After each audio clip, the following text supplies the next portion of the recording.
Hello and welcome to Who Dares Rolls TV. I am your host Mike B, and we're back at the other end of the room. How exciting for that. So another week has dawned and stuff is happening. Things, I don't know. Right, so what we've played.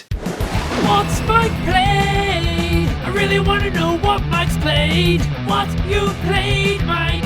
Oh, and you other guys too. So, what we played? Well, we've played this weekend. I managed to get a couple of games in, actually. So we played Tapestry again. We were going to play Gloomhaven Jaws of the Lion, which I'll come to in a moment. However, due to circumstances out of our control, and Tony being in Wales and not telling us he was in Wales until about an hour before we were going to play games, we didn't play that. So instead we played another game with Tapestry using the new Plans Employees expansion, played some different civs. I don't know what it is about Tapestry. I really enjoyed the puzzles it puts out for me. It is random, it is crazy. But yeah, we played that. It was a very close-knit game again, actually. Trying to think what race I had. Can't remember now. Oh yeah, I had these guys with like advisors that were sneaking around behind the scenes. But it was cool. Anyway, me, Robbie, and Jamie played that free-play game. Very tight score at the end. It was all within 20 points of one another. But yeah, really solid play. Really enjoying it. I don't know what it is. Just enjoy Tapestry. And the expansion is great. If you've not got it, I recommend get that. We also played some Wildlands. Well, the Judge Dredd Helter Skelter, which is the Judge Dredd retheme in Wildlands, with the Dark Judges expansion, which was released a couple of months, well, a while back now. So you can play them as a team as well, or they can be played as solo mode. I've not yet got to play the solo mode of it, but we bunged them into the game and had to get a couple of goes of that. Boy, are those guys OP. I mean, they're the Dark Judges. So if you've read the comic books, you know that Judge Death and his boys, they're a problem. But yes, we played a free-play game of that, and Robbie had to go with them first of all, and they decimated everyone. Now I had to go with them, and we decimated everyone. So they're pretty hardcore. I think the best way you deal with the Dark Judges is everyone else kind of has to team up to take them down, to then free up everyone to actually do what they're doing. But yeah, it was a really good fun. I like Wildlands. Wildlands fun. I've been tempted by Unmatched, which is similar territory of sort of fighting with deck cards and stuff. There's some words that you can recalibrate into a sentence that makes sense. But yeah, Unmatched from Restoration Games takes the Star Wars Jedi Battles, I think, and republished it with just basically different characters from history or fiction that you can fight against. Looks very cool. It's one I've really been tempted by. But kind of I've got Helter Skelter, so it's like, hopefully there's some more Judge Dredd stuff coming, or more 2000 AD stuff coming for Helter Skelter, because there's lots of characters that I'd like to see thrown into that mix, and they're really well done. Martin Wallace again, of course. So there's that, and then on the Friday night, actually, we played another game of Forgotten Waters with a different group, with my Friday night group. We played the second scenario, the first part of that, and again, that was really good fun. I really enjoy it. It's just a very light, silly, throwaway, entertaining yarp with some pirates and stuff. If you've not played it and you can get a fairly sizable group together, then it is a good fun. It's not too deep, but it's highly entertaining. The voice acting on the app and all that is really well done. And it's just a really good fun, just a silly, fun, entertaining time. So there we did all of that. So that was all of that. The newsness. A couple of things here. Mark Chaplin, designer of Lifeform, has been teasing some more bits and pieces from Where Humans Don't Belong. It's his latest design project he's working on. This is a solo game where you essentially play like a crew of a beleaguered ship out in the far reaches of the arse end of space, basically salvaging from derelicts and wrecks and stuff, and working out how you're going to get into it, and then huge big deck plans of these ships that you can go around and do stuff. And encounter all sorts of horrible shit. It looks fascinating. Mark and me tend to be on just the same wavelength of what we really dig and what we like of popular culture. So I'm sold already, because he knocked out the part of Lifeform. And this looks like, it's kind of just all my good stuff that I enjoy is going to be in this game. And Mark loves to throw in Easter eggs and sort of nod and callbacks to sort of popular culture, sort of far reaches of nerdiness. And he's a designer that I strongly recommend you keep an eye on, and it's a game that I'm really looking forward to whenever it hits, which is probably going to be next year at the earliest, I would have thought. I believe he's self-publishing and all that. It's kind of solo game. Go to Board Game Geek, go and have a look at the thing, and it's really good art. It really looks much more sort of tight, and the art is all kind of working as one artist. It's really good. It looks really good. Lifeform's only issue I had to suffer from the rulebook is that it kind of went through so much development cycle. The art team swapped over so many times. It didn't have sort of like a uniform feel and look to it, whereas this looks like it's going to be the beast. It's going to do the job. So it's, and I like what it looks like. Game of Thrones Digital, so that's coming very soon, is the digital implementation of Game of Thrones 2nd Edition. Game of Thrones is a game that I really wanted to love, and it's kind of a bit of an older, clunkier FFG design. Even the 2nd Edition, though it polished some bits, was still kind of a clunky design. Didn't play very well at lower player counts. It was kind of, the base game was designed to be played at 6 or so players, but it's a beast, and it kind of goes on a bit. It's a bit of Twilight Imperium-ish. It's a bit of Dune. It's a bit of all that. Lots of diplomacy, backstabbing. It's a lovely, brilliant game, sort of thing I love, but it's just marred by its oh dear, by its clunky design. Kind of, I say clunky design. It's just a bit rules heavy and not quite as intuitive, and just a bit of a bear to get to the table and play in an evening. So all of that, and they brought out the expansion, which kind of did fix some of that, where you could play at the lower player counts. But I'd since had shifted my base copy because I just wasn't getting it played. So I don't have it, and I kind of just held off reinvesting. But yeah, the digital version might be the way I'll get to play it again, because if it's implemented well and gets all of it right, then I think it's one, especially with the threat of an imminent lockdown on the horizon. Let's be honest, that's happening. It'd be something that I'm quite tempted to give a blast. So I don't know when it's coming out, but it's soon. Kind of excited for that. If it gets it right, yes. And we're not going to mention Blood Rage digital implementation, which they've just added the Mystics. Still doesn't work. Still a bloody car crash. Just an abomination. Why? How did you cock that up? Thank you, Call Mini or Not, for that. Hero Quest, we are a day and a bit away from the Hero Quest announcement. What would it be? Will it be a broadsword? Will there be that? I know the Bardic put out another YouTube thing kind of breaking it down with his usual inevitable beardedness. But yes, we wait to see. Who knows? I don't know. I dare to dream. But if it's... Well, we'll see. We don't know. Conjectures all over the place, but we literally do not know. Then I saw a thing on Board Game Geek, actually, Jeff Engelstein's just put out or WizKids are publishing, I think it's due in the next month or so, is a roll and write, another roll and write, which I'm not a big roll and write fan, but they've done a pinball forcade, is it called? And it's a roll and write using pinball tables, and you kind of fill in as you bump stuff around there. It looks kind of interesting. I quite like a pinball. I haven't played pinball for a while, but it's reading the bit from BGG. It looks kind of fun. So it might be one to look at. Who knows, but we'll see. Then Kickstarter. Well, there's all of this on Kickstarter. I looked at Kickstarter, and I'll be honest with you, nothing really leapt out at me. It's just generally meh. Although there was Ludicrous, which is the only thing that kind of picked. I looked at it. It's a party game for adults, one of those old classics. So it essentially takes Michael McIntyre, the most hilariously not funny man in the universe. His one and only skit that was briefly humorous in about 5 or 6 years ago, where he would take a phone and tweet someone off of it or text someone off of it, like a statement which was clearly what the fuck. So it takes that idea.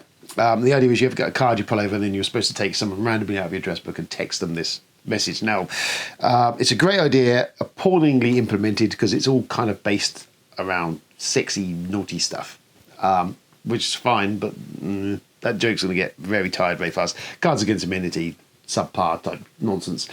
The idea, though, I think is rather sound. I think maybe implemented with a different way, not just the toilet joke humour.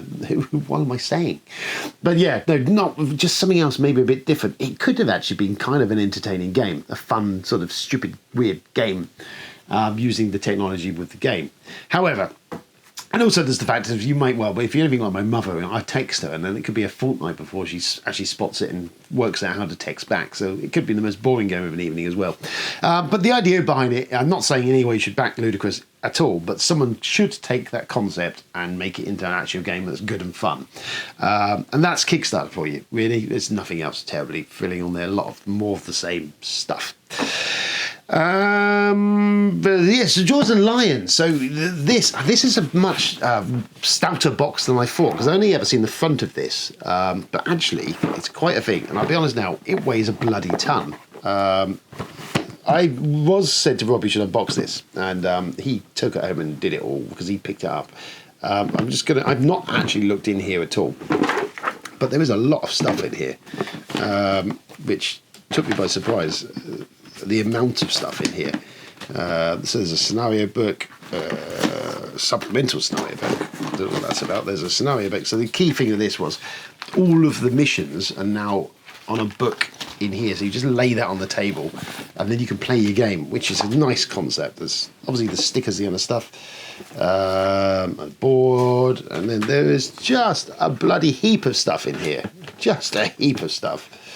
Lots of characters. There's no unlocks in this version, sadly. So you only start with your 4 main characters and you play as them. But there is lots of stuff. Well, there is some bits to unlock. Interesting. But yeah, there we go. I'm kind of interested to give this a look. I can't wait. We were going to play it Sunday. But yeah, Tony cocked up that plan. Gloomhaven, if you are late to the party on this one, was a game that we adored. And this is getting a lot of buzz. I think it's already climbing up on BGG's rankings. It looks kind of cool. For the value, actually, is quite good, because I think this is only about 40 odd quid, and there's a hell of a lot of game in that box. If you've never played Gloomhaven, then this is supposed to be a really great jumping off point. I'm interested and excited to give that a blast. But yeah, that has surprised me, just how much game you get in that box, and a nice insert and everything. It seems to almost all fit in there, which is kind of cool. So we'll be looking at that soon. And finally, for nerdiness, because we didn't catch any nerdiness the other week, is this classic is Street Trash from the 1980s. I first encountered this in a VHS shop in my teens, maybe probably even before the age of 18, because we used to rent stuff. It's how that worked in the 80s. We just would rent stuff and watch it as a kid, because that's much more fun. But yes, Street Trash is one I first encountered there. The UK DVD cover had basically the weird distorted green face of what we now know as a bum kind of melting into a toilet pan. It just looked weird and grungy and filthy, and I rented it. And I fell in love with it because it is a weird and grungy and filthy movie. It's set in New York in the 80s, in a real grungy time for New York. And its basic storyline, I think I covered this a little while ago, is essentially there's a liquor store owner somewhere. He finds in the back of his store these bottles of Viper, which is this weird drink he starts selling for $1 a pop. And what it essentially does is, when you drink it, is it melts you. That's kind of the storyline. And we follow this bunch of bums, which none of them are known actors, other than there's a couple of characters. James Lovitz, I think is his name. Turns up he was in The Wonderful Frankenhooker. And that's another guy. I can't think of the other guy, but he's actually turned up in a bunch of stuff. His name's not on here, and I've completely forgotten what it was. I don't know. But anyway, he's actually an actor that turns up as a gangster-y type thing. He's turned up lots of gangster stuff. And I'm not going to say his name, it'll flash up on the screen in a minute. Anyway, I did digress. Yeah, so that's the setup of it. Now I've got the US 2-disc DVD version of this. I think it's come out on Blu-ray over the US, and it is available over here on a DVD, I think, without the second making of disc. The making of this is amazing because it actually goes into the whole thing. You actually see the amount of production design and graphics and all the really clever special effects and stuff they did for like a really low budget scuzzy movie. There's some real artistry going on here. It was directed by Jim Muir, I think it is. He was a Steadicam operator. It's the only film he made. He's since been a Steadicam operator on like some massive big movies. But he made this weird, grungy little movie. Roy Front's, I think, wrote it. He did the Dead documentary, which is also well worth watching. It's the making of Dawn of the Dead. He did the Meltdown Memoirs, which is the documentary which is included on this disc. But yeah, it follows this weird assortment of characters in the Bowery, we'll say, in this New York scrungy thing, all homeless. But yeah, they all, considering it's a bunch of non-actors, they really kind of bring their absolute A game and nail it. And it's funny, it's weird, it's all manner of fucked up. The special effects are crazy for the time. The melt effects are done gloriously in bright Technicolor. Everything has a different colourful melt when they go down. It's got this cop investigating. It's just all over the place in the weird kind of just strange movie. It has one and only kind of just a miss hit really about 2/3 of the way through, where there is not graphic, but there is a sexual assault sequence in there, which is its only negative point against it, because it didn't need to be in there. If that wasn't in there, I think the movie would just be a fantastic. It just kind of tonally kind of misjudges that one moment, and that's my warning to you, is if that sort of thing is not for you. It is an exploitation movie, but yeah, that's one misjudged misstep in the whole movie. But the rest of it is glorious, grungy, filthy. The whole sequence at the start looks like the beginning of Aladdin. Have you seen the animated Aladdin? You've got a bum basically stealing this bottle of hooch and running through New York, which kind of reflects the opening sequence of Aladdin, where Aladdin's leaping through and involving stuff. Total mistake, just total happy coincidence, because this came out, I think, about a couple of years before Aladdin actually came out. But yeah, if you've never seen Street Trash, if you've got the stomach for it, then it's one that I suggest you look up and find, because it is an absolute one of a kind. It looks initially just like a thread to give a mess, but actually the camera work is fantastic. The acting is, for what it is very good.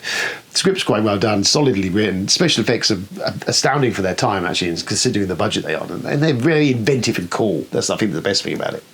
And yeah, it's just a crazy fucking movie, and it's one that's I've got kind of a soft spot for, growing up with it, and it's one I come back to at least once a year just to sit down and just be like, what the fuck.